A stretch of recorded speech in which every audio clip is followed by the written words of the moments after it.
টিপে এটা টিপতে হয়, তাহলে কি হয়ে যাবে শিফট এন্টার এটা এই দিকে এখানে শিফট এটা তারপরটা এটা এই তো উপরটা এটা এই দিকে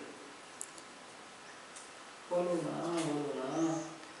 হ্যাঁ এই দেখো এটা হয়নি শিফট এন্টার তাহলে 3 হয়ে গেল। ওই তো টিপে দিলাম আমি, আবার নতুন করে করতে হবে তাহলে এটা মুছে দিয়ে আমি এন্টার কোথায়? এই তো এইটা এন্টার এটা শিফট। হ্যাঁ ওটা শিফট আর এটা এন্টার, ওইটা টিপতে হয়, দুটোকে একসঙ্গে করতে হয়। আমি দেখাচ্ছি,